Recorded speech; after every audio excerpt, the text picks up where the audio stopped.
We're recording. Recording, everyone. Hello. Hello, hello. Welcome to Two Black Girls, One Rose. Where two black-ass girls invade the whitest show on earth. The Bachelor. I'm Natasha. And I'm Justine. And we survived, y'all. We made it. We made it through. I never thought we would get here. I thought this season would drag on for the rest of our lives. For the rest of eternity. Eternity. Oh my God. What a feat. Me and you and all of Bachelor Nation. Just honestly, like I literally tweeted, we survived and just getting crazy likes. Because that's how I feel. I feel like we all went through this knowing that the season was trash. Yep. We've known it has been trash since episode 2. And we've just stuck through it because we have no choice but to watch this mess. Yeah. And finally, we had the finale, my friends. Finally. Whew. I have a lot of initial thoughts, as I told you, for the first time. So do you want me to go first and then you?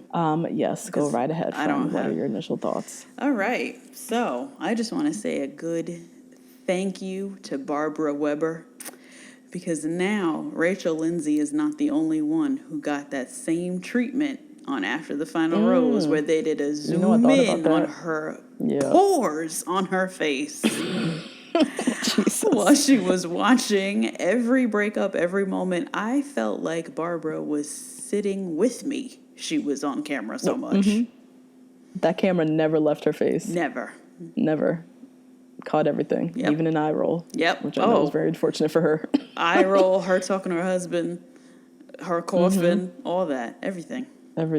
So thank you to Barbara for that.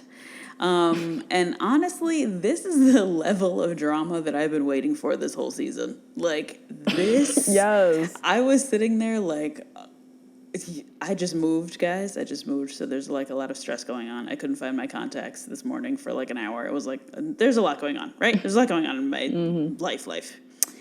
This took me right out of my life. I was totally in.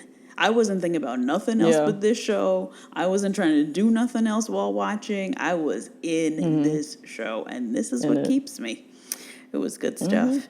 And then shout out to Ashley Spivey, per usual, and Natasha Scott. Shout out to Ashley. For consistently reminding us that this man broke up with a girl specifically to go on The Bachelorette. He would? Remember? He had a girlfriend when he tried out for The Bachelorette. Oh, shit. No. Yes. Yeah. Lest I forget. Yep. Yes. Peter had a whole entire girlfriend before going on Hannah's season of Bachelorette. Yes. Yep. So this mess and you being exposed for your mess and how you do messy things and you move messily is what you get. This is what you get, sir. America looking at you crazy, okay? Crazy. Yeah, I am so excited for the People cover tomorrow. Who's it going to be? Who is it going to be? Is it going to be Barbara? It's going to be Barb. Barbara's definitely going to have a little inlet, a little picture within a picture. Her face going to be right there. Yup. Oh, God. Yep. And those are my thoughts. What about you? I'm excited to hear yours. What do you think? My thoughts. I got a lot of thoughts from Miss Barbara. Peter's mom turning out to be this blood-sucking vampire is one of the biggest shocks and disappointments of the season. Oh, yeah. I have literally said that this woman, I feel like I want her to be my mother. Yeah. Like, I've literally said that in past scenes because she just seemed like the most lovely, loving mother. And what an awful person. I feel some type of way about this. Yeah.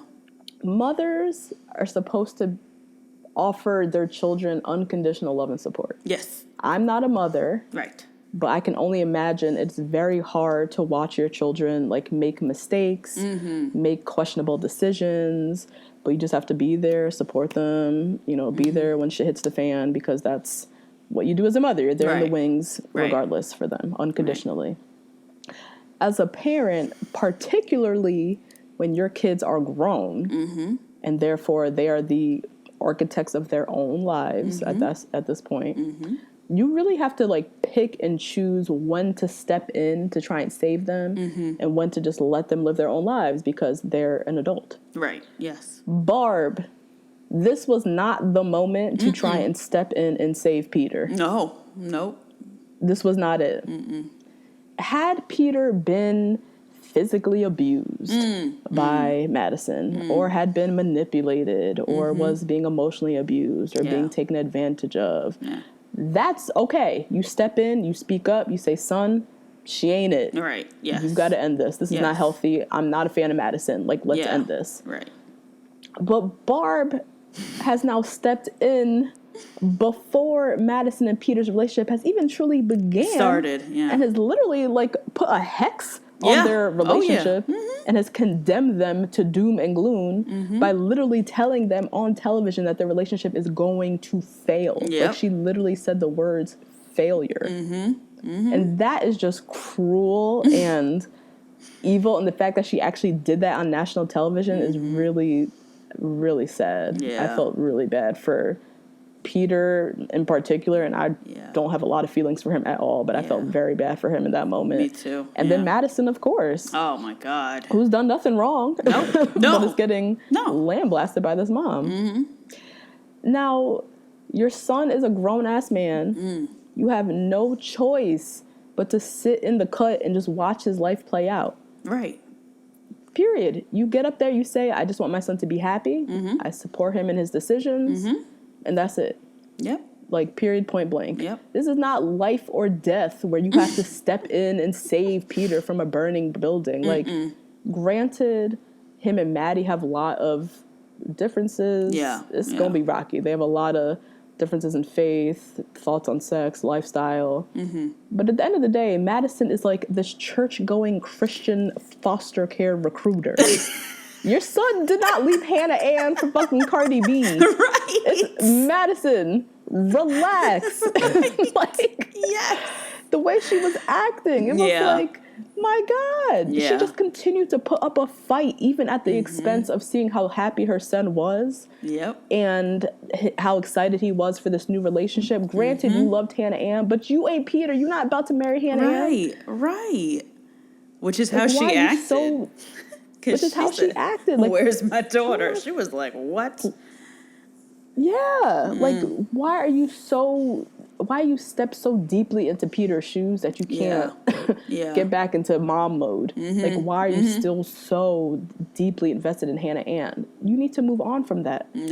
Like, that shit was nuts. And then Barb, she's like one of those moms who's like obsessed with her son. Obsessed. Like, obsessed. She thinks he's God's gift. He can't do any wrong. She's raised him. She loves him. She does everything for him.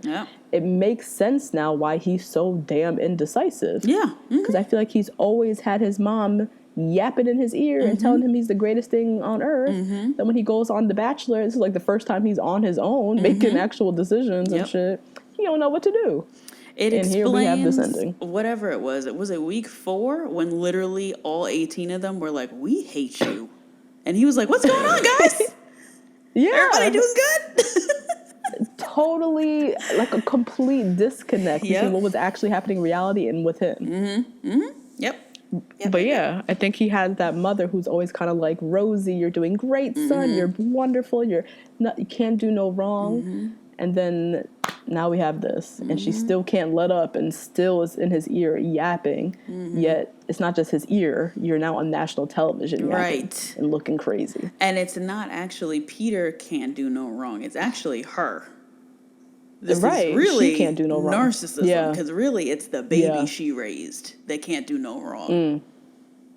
That's what I'm seeing here. Because, she was something. Golly. She was something. That was, I mean, shout out to Barb, because she really pulled in. Shout out to Barb. She pulled in the drama in the final hour. Literally, the last hour. The 9 p.m. The last hour. You had to watch the last hour to get all of this. She really did. Because otherwise, it would have been it would have been another. They kind of make it seem like, oh, this has never happened before. This has happened with Ari. 2 years ago. Yeah. Dumped Becca. This literally happened 2 years ago. Yeah. Jason Mesnick. Like, we've seen this formula play out already. But Barb had to add in that extra zhuzh, that extra drama. And god damn. And Barbara, sign up for Real Housewives of OC. For real. Sign up. Hey guys, that's a little taste of this week's episode. If you want to hear the full recap, head on over to patreon.com/2blackgirls1rose and sign up to get weekly recaps and other Bachelor content from us. See you next week.